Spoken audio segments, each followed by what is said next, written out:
hello म चाहिँ मेरो काकाजीलाई लिनलाई एयरपोर्ट जाँदैछु है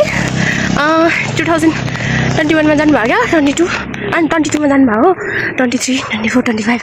finally after 3 years he is back to home अनि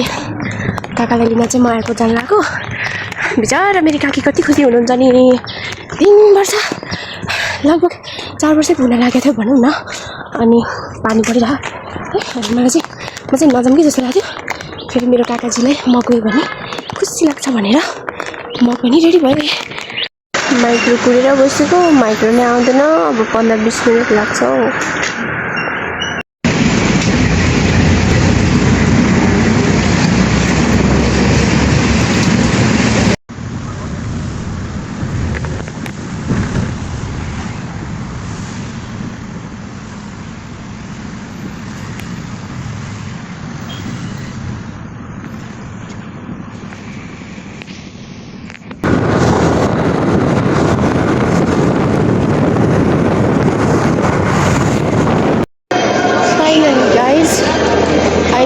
चाहिँ एयरपोर्टमा बाफरे बाफ मेरो काकी कति छिटो आइपुगेको बाफरे कहाँ छिन्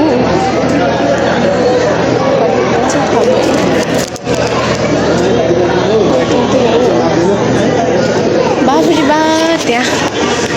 चिटिक्क परेर बसेको रहेछ है देखेकै थिएन मैले त म चाहिँ यति लेट भयो कि बाफरे बा चिटिक्कै परेर बस्नुभएछ हस्बेन्डलाई कुरेर रिया छैन हो किन नआउने हो बोलायो भनेर उहाँ चिज के हो ए हामी चाहिँ यहाँ वेट गरेर बसेको काकी चाहिँ बा सधैँ टु मच लेट हुने मान्छे है आज त टु मच फास्ट भइदिएको कि हस्बेन्डलाई पिकअप गरेर त बा यस्तो हुँदो रहेछ टु मच लेट हुने मान्छे आज टु मच फास्ट यहाँ बाबालाई लिन आएको मान्छे रियाजु कस्तो लाग्यो बाबालाई लिन आउँदा रमाइलो ल्यान्ड भइसक्यो नि त इन्तजारमा मान्छे कतिखेर ड्याडी आउँछ भा होला बेसी इन्तजार हुँदा आयो है रियाज बाबा गए हो कि होइन ढोका हेरेको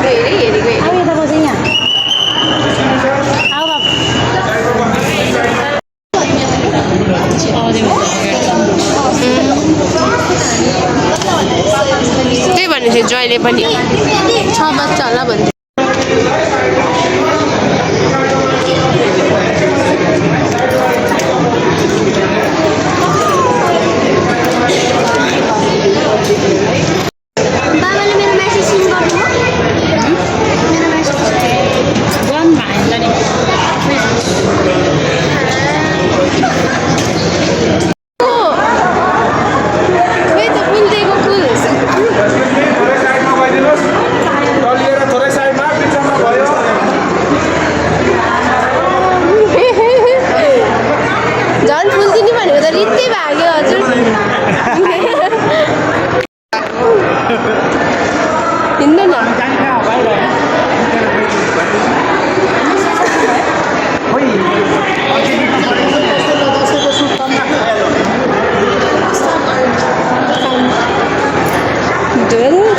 भनेको त रियाजको ड्याडी आयो हजुर उता पार्किङमा रियाज बाबा भेट्यो कस्तो लाग्यो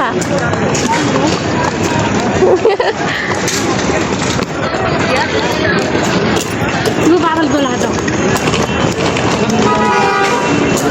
मैले कतिवटा देखेँ तिनीहरूले त चाहिँदैन कति सर्कल कराएको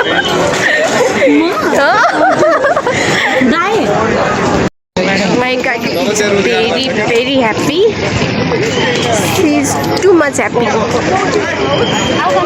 ल दादाजी चाहिँ यहाँ हुनुहुन्छ मेरी काकी चाहिँ कति खुसी हुनुहुन्छ धागो लागे चाहिँ यहाँ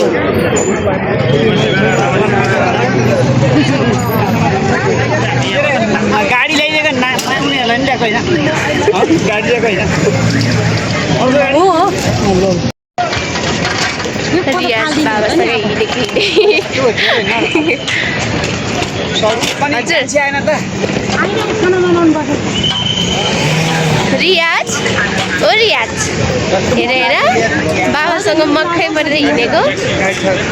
त्यति त बच्यो नि त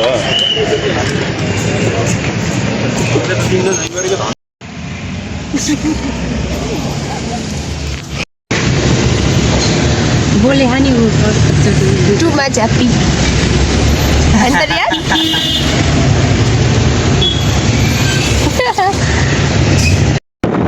बच्चै काकालाई पिकअप गरेर पनि घर फर्किसकेँ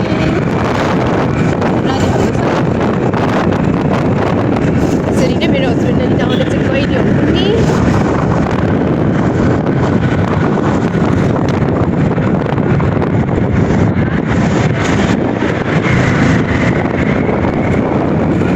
म चाहिँ घर फर्केँ काकातिर चाहिँ म गएन